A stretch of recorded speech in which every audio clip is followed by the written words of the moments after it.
Halo semua, selamat datang di channel kami, Jurnal Kriminal bersama saya Tika Walo.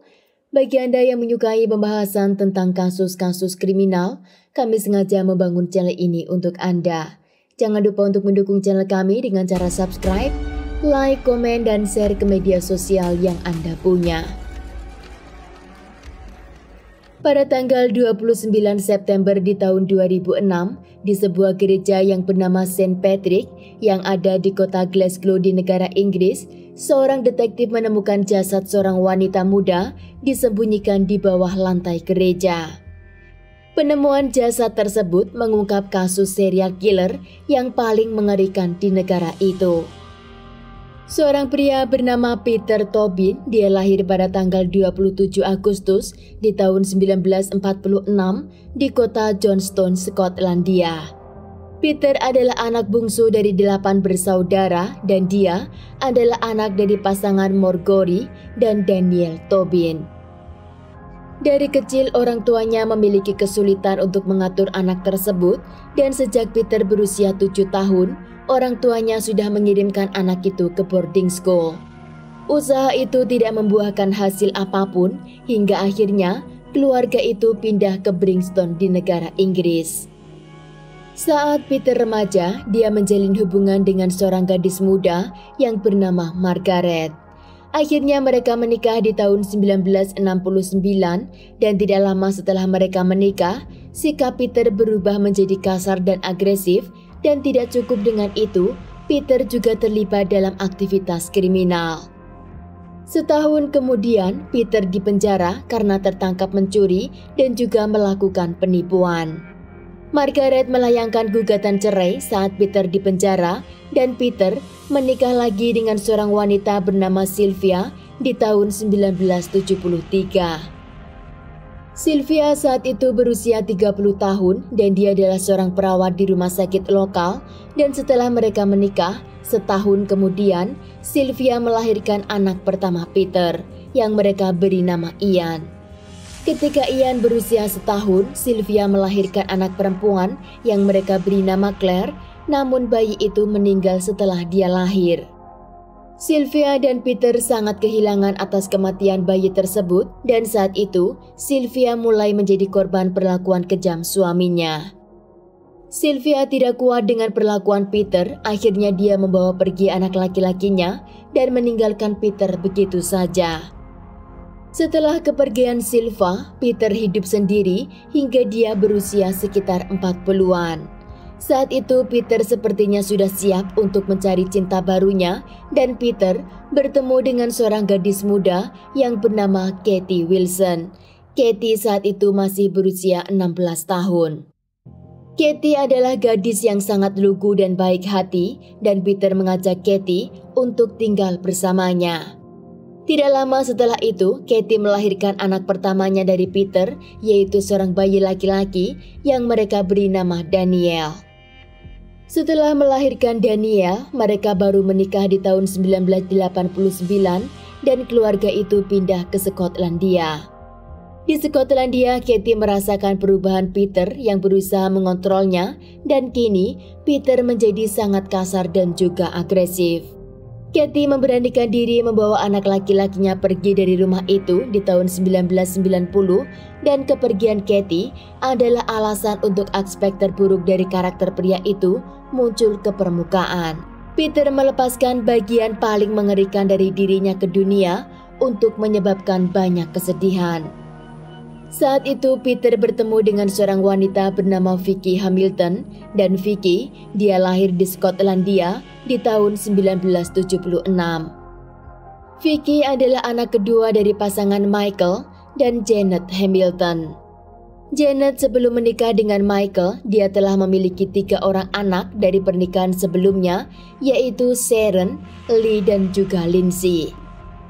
Setelah Michael dan Janet memiliki 2 orang anak, mereka bercerai dan anaknya yang bernama Vicky, Lee, dan juga Lindsay, mereka memutuskan untuk ikut ibunya. Dan keluarga ini pindah ke selatan kota London. Walaupun mereka sudah pindah, Vicky sangat dekat dengan kakaknya Sharon yang masih tinggal di wilayah Skotlandia. Saat Vicky berusia 15 tahun, Vicky melakukan perjalanan pertamanya ke Skotlandia tanpa didampingi ibunya. Vicky di sana akan menghabiskan waktu akhir pekan bersama dengan Sharon dan dia akan kembali ke London di hari Senin. Vicky melakukan perjalanannya itu menggunakan bis kota dan pada hari Sabtu tanggal 9 Februari di tahun 1991, Vicky bertemu Sharon dan mereka pergi shopping. Di hari Minggu sore, Vicky mengatakan kepada Sharon bahwa dia sangat gelisah dengan perjalanan pulangnya. Sore itu cuaca sangat dingin dan juga hujan salju dan Vicky memberikan pelukan kepada Sharon sebelum dia berangkat menuju ke halte bus. Vicky di sana menunggu bus datang dan tiba-tiba Peter berhenti di depan halte bus itu dengan mobilnya dan menarik tubuh Vicky untuk masuk ke dalam mobilnya. Di sana Peter memperkaus Vicky dan juga mengakhiri hidup gadis muda itu. Malam itu ibu Vicky menunggu kedatangannya, namun Vicky tidak juga mengetuk pintu dan karena khawatir, ibu Vicky langsung melaporkan ke polisi bahwa anaknya tidak pulang hari itu. Polisi mulai melakukan investigasi dan menelusuri jejak Vicky dari rumah kakaknya Sharon. Wajah Vicky menjadi salah satu objek yang paling dikenal di Skotlandia dan tersebar di mana-mana dan investigasi pencarian pun dilakukan secara besar-besaran. Karena kasus itu menjadi gempar, Peter pindah ke wilayah tenggara negara Inggris, tepatnya di kota Margate. Di sana Peter menetap di sebuah rumah yang sangat indah dengan taman yang luas dan Peter membawa jasad Vicky ke rumah tersebut. Dia mengubur jasad Vicky di taman rumahnya dengan menggunakan plastik, lalu dia tutup dengan cairan beton. Tetangganya yang melihat aktivitas Peter hari itu, dia mengira bahwa Peter sedang menggali tempat untuk anaknya bermain pasir di sana, karena saat itu Peter memiliki anak yang berusia 3 tahun. Kasus Vicky dinyatakan sebagai anak yang melarikan diri dari rumah karena terdapat informasi bahwa Vicky tidak bahagia bersama dengan ibunya. Nama Peter juga tidak terdapat dalam investigasi Vicky dan polisi atau penyidik tidak tahu jika Peter adalah pelakunya. Penyidik menemukan tas Vicky pada tanggal 21 Februari di tahun 1991. Mereka menemukan tas tersebut di dekat stasiun bus utama yang ada di Edinburgh, London. Peter sengaja membuang tas itu di sana untuk membuat petunjuk palsu dan sepenuhnya mengubah arah investigasi. Detektif menghabiskan beberapa bulan di kota London untuk mencari jejak Vicky, namun mereka tidak menemukan petunjuk apapun. Setelah kepergian Vicky, ibunya juga dinyatakan meninggal dunia. Selama beberapa dekade, penyidik masih membuka kasus kepergian Vicky, bahkan mereka mendapat lebih dari 7.000 nama dalam file tersebut, namun tidak satu pun dari file atau nama itu memberi petunjuk tentang keberadaan Vicky. Dan kasus Vicky akhirnya beku tanpa solusi. Wanita selanjutnya yang menjadi korban Peter adalah seorang wanita yang bernama Dina McNichol. Dina lahir di kota Essex dan dia memiliki saudara laki-laki dan 3 saudara perempuan.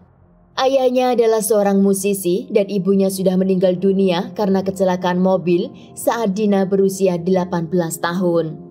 Dina menurut keluarganya, dia adalah wanita yang sangat ceria dan juga mudah bergaul.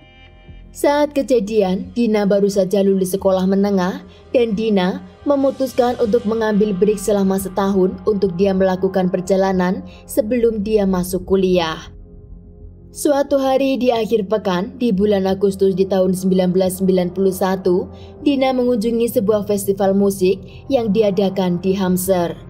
Di sana Dina bertemu dengan seorang pria bernama David dan ternyata setelah mereka berdansa, mereka menyukai satu sama lain.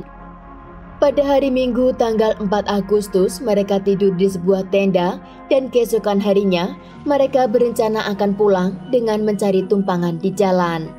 Tiba-tiba Peter lewat di jalan itu dan Peter memberi tumpangan kepada mereka. David turun terlebih dahulu dan Dina memberikan nomor teleponnya kepada David sebelum akhirnya mereka berpisah. Hari itu Dina menjadi korban kedua Peter dan Peter melakukan hal yang sama seperti apa yang dia lakukan kepada Vicky. Setelah melakukan kejahatannya, Peter menarik uang Dina di sebuah ATM yang ada di kota Hampshire dan juga ATM yang ada di kota Essex. Ketika keluarga Dina melihat pengambilan uang dari akun bank Dina, mereka langsung curiga dan mereka yakin pasti ada sesuatu yang tidak benar. Mereka tahu Dina menyimpan uang dengan sangat hati-hati dan mereka berusaha untuk mencari tahu di mana keberadaan Dina. Hari berganti minggu dan bulan, namun keluarga Dina tidak mendapat kabar tentang keberadaan Dina. Mereka tahu sesuatu yang buruk telah terjadi karena Dina tidak akan mungkin pergi tanpa memberitahu keluarganya. Peter setelah melakukan kejahatannya itu, dia memutuskan untuk pindah lagi ke kota Hampshire di tahun 1993. Di sana Peter menyewa sebuah apartemen yang ada di dekat taman dan pada tanggal 4 Agustus di tahun 1993 terdapat dua anak remaja yang berusia 14 tahun pergi mengunjungi seorang wanita di apartemen yang dimana Peter juga tinggal. Kebetulan hari itu wanita pemilik apartemen itu tidak ada di sana dan dua anak remaja itu ingin menanyakan di mana keberadaan wanita tersebut. Dua anak remaja itu mengetuk pintu rumah Peter dan mereka menanyakan di mana keberadaan penghuni rumah di sebelahnya itu. Di sana Peter mengajak mereka masuk ke dalam rumahnya dan menyuruh mereka untuk menunggu wanita itu datang di sana. Dua anak remaja melihat di apartemen itu ada anak laki-laki yang berusia 5 tahun dan karena keramahan Peter, mereka pun masuk ke apartemen tersebut. Namun ada versi lain yang mengatakan tentang pertemuan Peter dengan kedua anak remaja itu. Ada yang mengatakan bahwa Peter mencari babysitter untuk menemani anaknya dan kedua anak remaja itu datang untuk bekerja sebagai babysitter. Setelah anak Peter tertidur, tiba-tiba Peter menodongkan pisau kepada kedua anak remaja itu dan menyuruh mereka untuk meminum alkohol. Setelah mereka minum, Peter memperkaos mereka hingga salah satu dari mereka terluka parah. Saat kedua anak remaja itu tidak berdaya, tiba-tiba anak Peter terbangun dan Peter tidak mau anaknya melihat apa yang telah dia lakukan. Lalu Peter memilih meninggalkan apartemen itu bersama anaknya pada pukul 2 pagi. Namun sebelum dia meninggalkan apartemen tersebut, dia menyalakan gas kompor terlebih dahulu, berharap dengan itu dia akan membersihkan jejak kedua anak remaja itu. Sayangnya tidak lama setelah Peter meninggalkan apartemen, kedua anak remaja itu tersadar dan akhirnya mereka melarikan diri.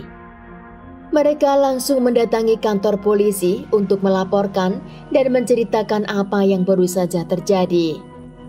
Peter menyerahkan anaknya kepada ibunya dan dia memilih berpetualang untuk mencari kesenangan dalam hidupnya.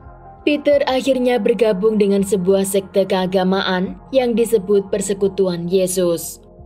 Peter di sana memperkenalkan dirinya dengan nama palsu, namun karena laporan kedua anak remaja itu, polisi berhasil mendapat wajah Peter dan juga nomor plat mobilnya. Wajah Peter tersebar di media, juga poster di kota sebagai orang yang paling dicari oleh polisi. Berkat pengawasan dari program BBC, akhirnya Peter tertangkap setelah 40 hari dalam pencarian. Peter ditangkap di kota Brighton dan Peter muncul di pengadilan pada tanggal 8 Mei di tahun 1994. Di sana Peter dinyatakan bersalah atas pelecehan seksual yang dia lakukan kepada kedua anak remaja itu dan akhirnya Peter dijatuhi hukuman selama 14 tahun penjara. Sayangnya Peter tidak menjalani hukuman hingga selesai dan Peter dibebaskan pada tahun 2004 saat dia berusia 58 tahun. Setelah Peter dibebaskan, Peter kembali ke Skotlandia untuk menjauh dari daerah yang dimana namanya sudah tercatat sebagai pelaku pelecehan. Sementara waktu, Peter berhasil mengelabui orang-orang karena dia menggunakan nama palsu dan itu terjadi hingga pada tahun 2006. Peter selama itu menyamar sebagai tunawisma dan suatu hari dia mengetuk sebuah pintu gereja yang bernama Saint Patrick dan di sana dia mengatakan namanya adalah Peter McLaughlin. Dennis dan Katie, sepasang suami istri ini, mereka adalah kelompok dari bagian penggalang dana di gereja dan Katie mengatakan bahwa sore itu seorang pria memohon kepadanya agar memberikan tempat untuk berteduh. Katie memiliki perasaan yang buruk tentang pria itu walaupun pria tersebut terlihat sangat rentan dan juga lemah. Peter dibesarkan dalam keluarga Katolik dan dia mengatakan bahwa dia akan sangat nyaman dan juga merasa aman di dalam gereja. Peter akhirnya diberi sebuah tempat di gereja itu untuk dia tinggal dan Peter bebas berkeliaran di dalam gereja tersebut dan itu memang tempat yang paling aman untuk Peter bersembunyi. Peter akan mengikuti dan membantu kegiatan dalam gereja dan setelah 6-7 minggu dia tinggal di sana, Peter meminta kepada pihak gereja untuk mengangkatnya sebagai staf pemeliharaan. Saat itu banyak orang yang dalam masalah finansial atau masalah dengan keluarga dan mereka semua mencari perlindungan ke dalam gereja. Di sana Peter bertemu dengan seorang gadis muda yang bernama Angelica Card dan saat itu Angelica berusia 23 tahun. Angelica berasal dari Polandia dan dia datang ke Skotlandia pada musim panas di tahun 2006. Angelica berniat untuk bekerja mencari uang tambahan selama dia libur dan dia memilih untuk datang dan tinggal di paroki house yang ada di gereja Saint Patrick dan di sana Angelica bekerja sebagai cleaning service hingga pada akhirnya dia bertemu dengan Peter. Peter sangat menyukai Angelica dan dia sering membantu pekerjaan Angelica. Pada hari Minggu tanggal 24 September di tahun 2006, Angelica membantu Peter untuk mengecat di sebuah gudang. Beberapa orang di paroki itu juga melihat Angelica dan Peter di sana bekerja sama dalam mengecat gudang tersebut.